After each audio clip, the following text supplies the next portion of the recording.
Hey everyone! Today I'm going to be doing some calligraphy for you. I'm actually a calligrapher, but it's like my main art form. I do maps and in calligraphy I'm a calligrapher and cartographer. That's what I do. I'm a cartographer, I make maps.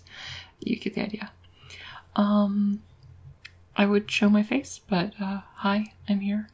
But I don't actually have a great camera setup, and it's actually quite hard to get it in this configuration because I use a webcam and I'm having to use another light to hold it in place, and it's not the best setup, but it works. So today I'm just gonna start out by clicking the right thing, but I got some ink here.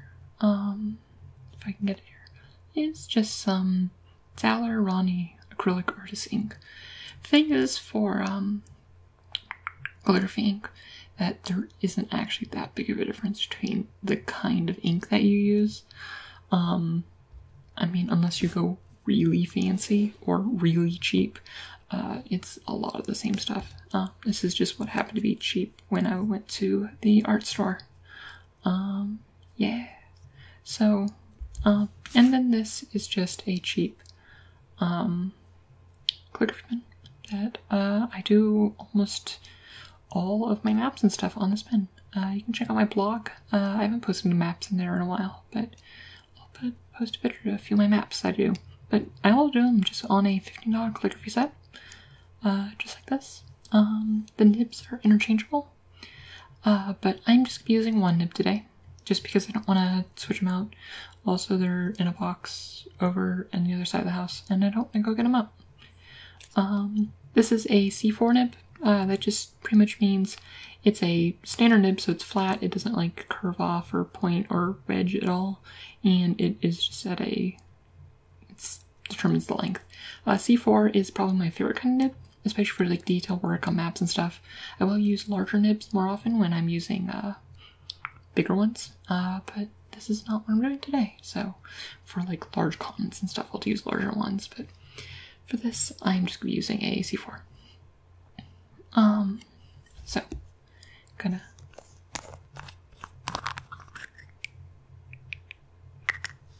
and this is just my sketchbook. Well, one of many sketchbooks. And I'm going to accidentally drip ink on my table. And here we go. It's just some ink. Things I'm writing today are actually the names of a few of my patrons. If you want to be in like one of these like weird creative videos, sometimes it's just whisper trigger videos, sometimes it's fancy calligraphy videos, feel free to help me out on Patreon. Although thank you anyway if you're already here. It means a lot for all of your support. Alright, we're just gonna grab some, and I don't remember if I cleaned this one properly last time I used it. So the first name we have on here is Nathan. So the font I'm going to be using today is just one that is pretty basic. It's based off of Tolkien's fonts, which it's a combination of both Tolkien's handwriting and Elvish. So in Elvish, you have like the base letter looks like that.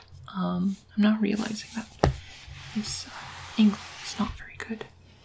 Let us adjust it. You have an angle like that. It's like a phone. That is a T sound, I believe. And then you do all the fancy stuff up there, but we don't care about that. So, but when we're doing that, we're going to take that sheet, I'm going to turn it into an N. For the N in Nathan. And then T's, you actually have a couple different choices. I'm going to remove this one.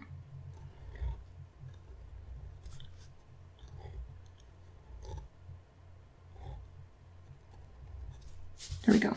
Actually, that's just the first one. Usually when I write anything, I do I map it out like this, and then I'm gonna change it out. So let's upgrade that Nathan a bit to be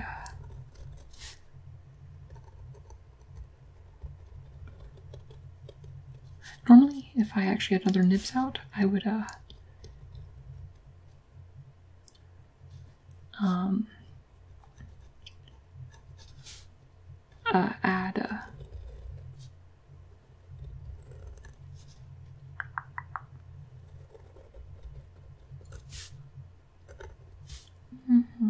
I get in the zone.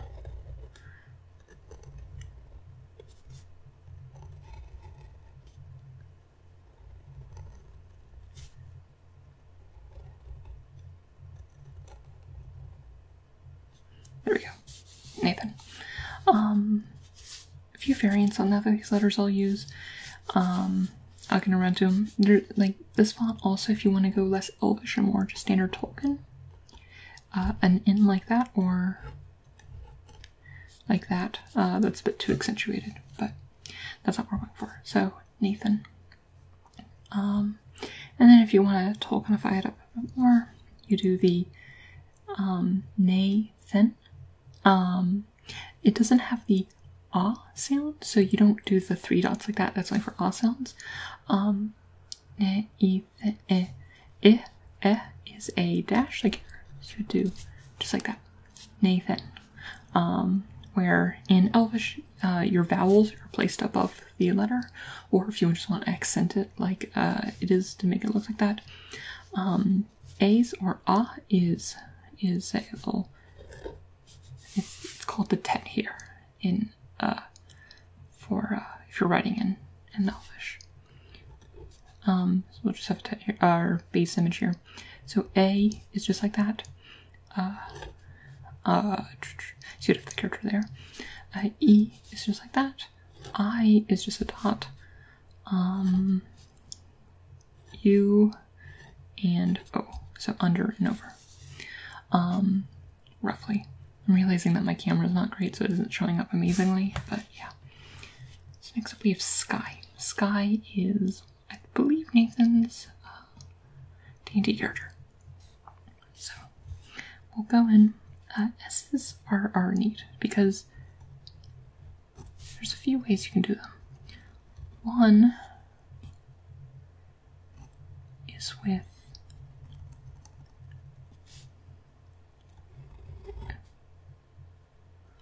an exaggerated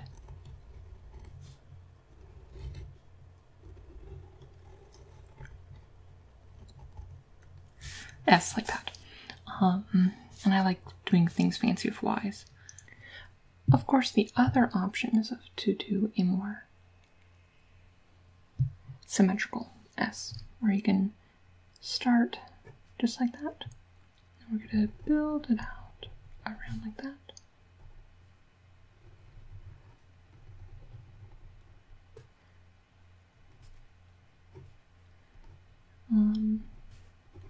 I'm doing these with, I messed those up, and normally I redo that. But that's meant for a variable length nib, where you can link depending on pressure, it changes what it is. I realize now that I am not sticking to one calligraphy style like I said I would. I came that as wide a wrong angle.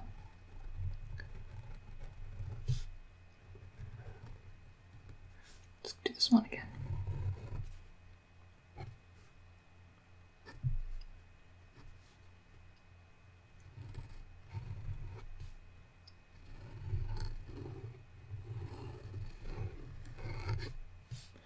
That loop did not turn out how I like.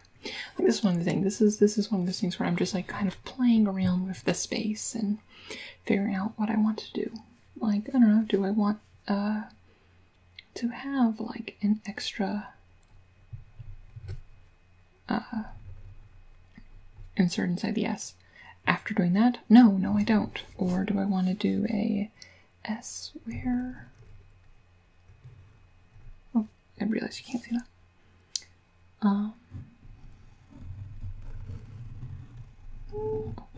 Another option would be to just go in and get ink on your hand to do something like that, and adding that up to the whole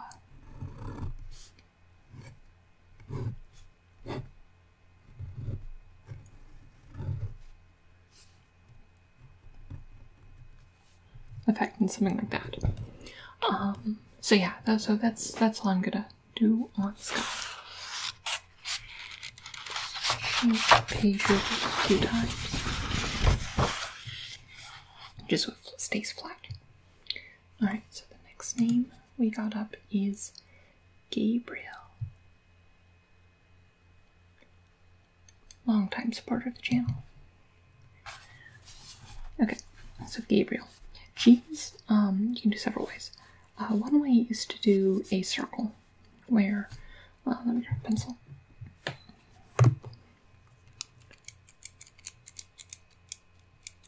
It doesn't have lead. Oh well. Alright, so we're going to do this the other way. The first way to do a G is first you want to build out a circle. So normally I would do this with pencil for like on my like sketch sheet. Then you want to just build out your G, and then about here, and then you would erase that obviously, but I prefer more freeform.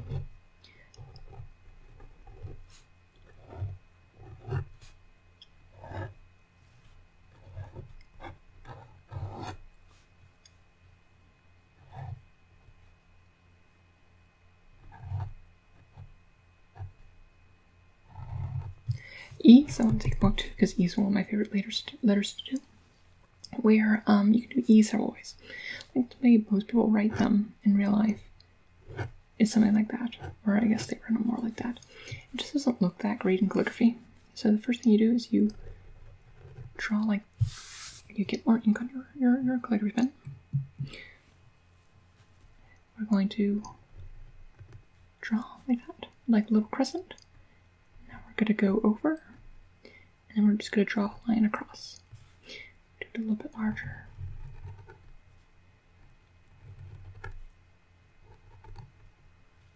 It's like something like that. So we have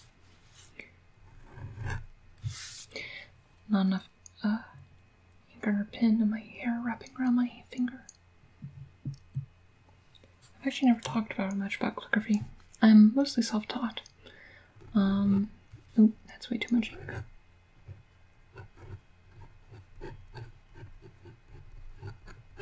There's a very different effect when you write something quickly. This page is like absorbing a lot more than the last one.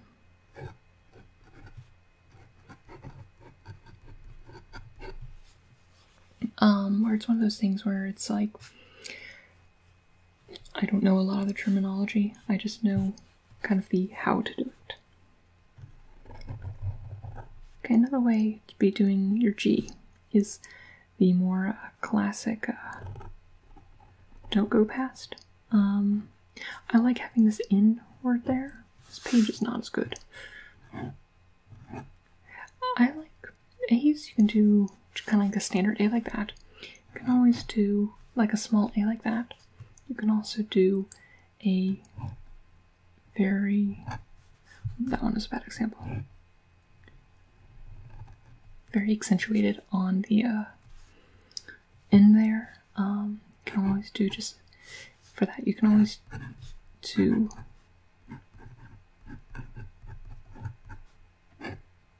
like small versions of all of them, except I did. I switched it up halfway through. But yeah, no, you get the idea. Let's do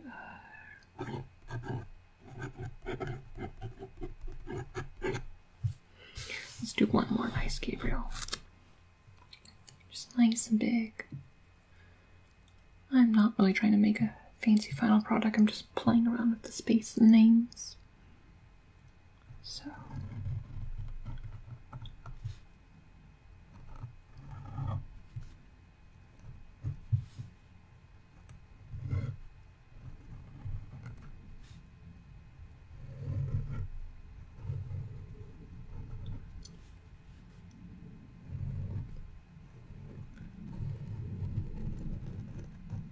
that R trail off.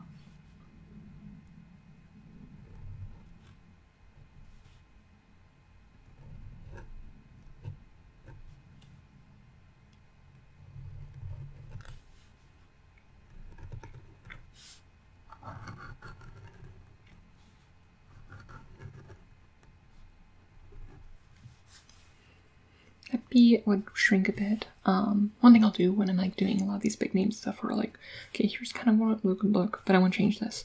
I want to bring in that B a bit. I want to shrink it down. I want to make those parallel and even, like get out an actual ruler and do that off, align these to that line and things like that. You kind of like go through and figure out what you want to be doing. Okay, next name we have is Lily. Stop knocking the camera.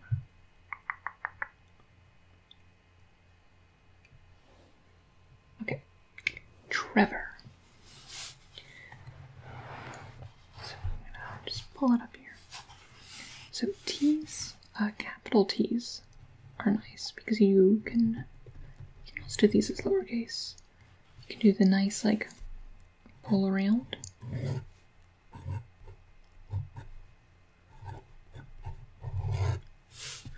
Trevor. You can also do the classic, just nice and tall. I'm gonna go over it a second time just to get that length we need on this smaller brush.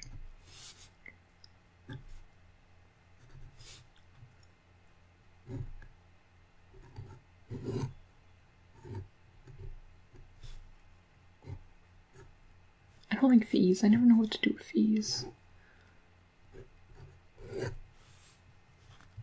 Like that. I do prefer that one though.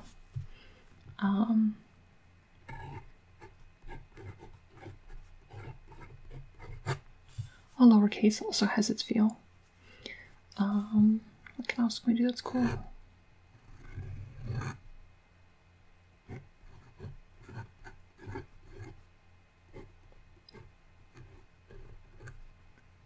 Okay, I see that, and this is what I want to do. School typography stuff. So I'm going to pull that up. No, I messed that up. So we're going to go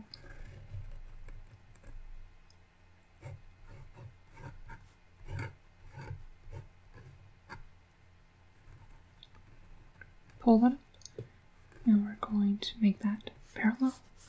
Got Trevor. And you can add some intersecting lines there for Trevor. I actually like how that drawing turned out.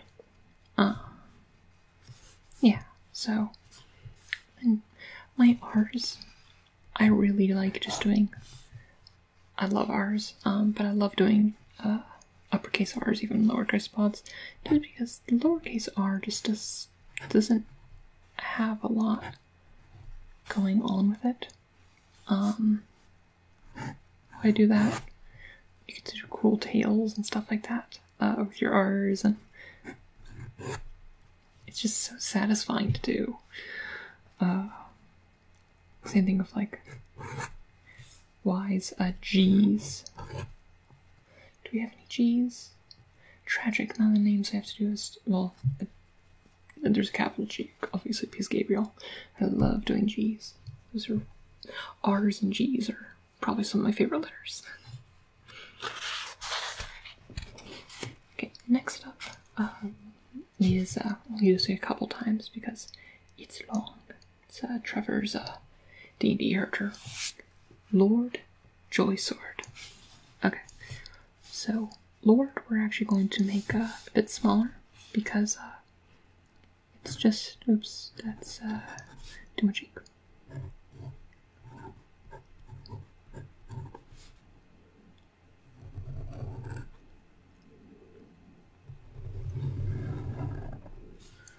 Just pull that down.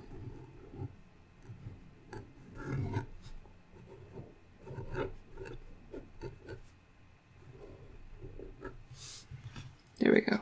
Lord Joysword. Oh, Loy Joysword. No, Lord Joysword.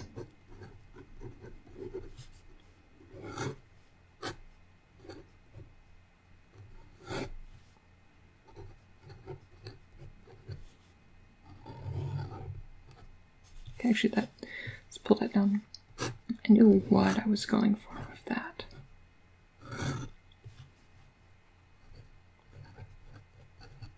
What I want to do is emulate the flow of that going that way, so keeping that line of motion by there. But yeah, Lord Joy Sword. Actually, that's a very pleasant looking name, and lots of cool things you can do with it, with the calligraphy.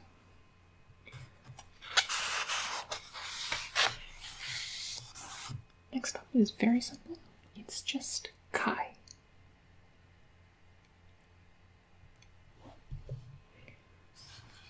So, again, I touched on this. So, there's a few things you can do with K's. One is to have them branch out from the same area. Another option is to have it branch out, this lower one branch out from the one below. Each has different effects to them. So you'd like to cut like that, or if you wanted a more flowing, adding to an overall, what feel you wanted. K's are also like R's, and they have the same kind of tail motion, which you can do there. Getting some glare there. But yeah, so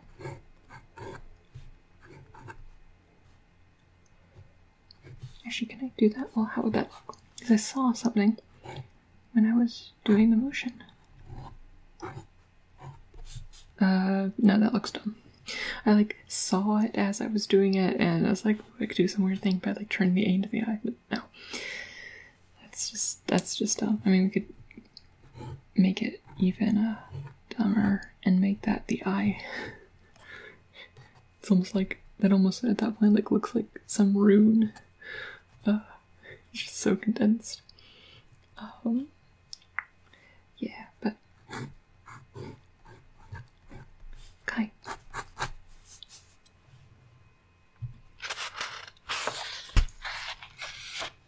Next is also Kai. Kai is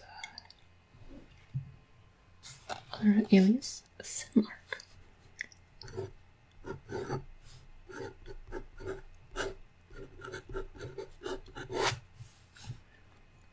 That S didn't turn out too good, but just going at it, each letter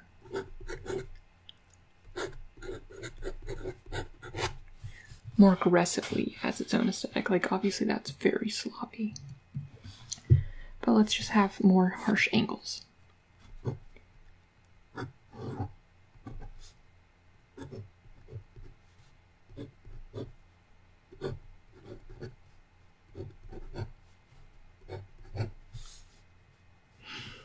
Okay, one thing I'm looking here is that in this thing we have a lot of angles going this way, this way, this way, this way, this way, this way. And how can we use this in composing a piece? So I want to accentuate those angles whenever I can.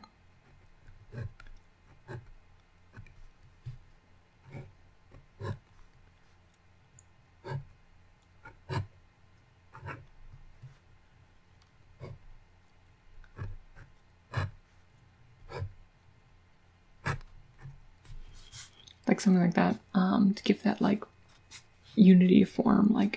Probably seeds more work, but try to even these kind of sloppy motions up here are actually very useful for kind of finding patterns within things to figure out typography and whatnot. Obviously I'm not spending lots of time on doing all these. Maybe one day I'll do a video that's just going in depth in typography and whatnot. But yeah, so that's one thing to do there. And we have one more name, and that is Kyujin. Online names are interesting because if you think calligraphy, you think of a lot of like very formal historical names, and when you throw in like internet usernames and whatnot, it really changes up the dynamic of what you're working with. So like if I have like Q-Chin here, where you think like Q, like everywhere it's spelled is spelled lowercase, so you don't go Q-Chen necessarily, but it's Q-Chin. And that is a full name. It's like a formal name. Q's are interesting because Q's have a large difference between their uppercase and lowercase, and they're not one that is super interchangeable. It's like you can do like lowercase Q, but that just looks weird. With uppercase Q,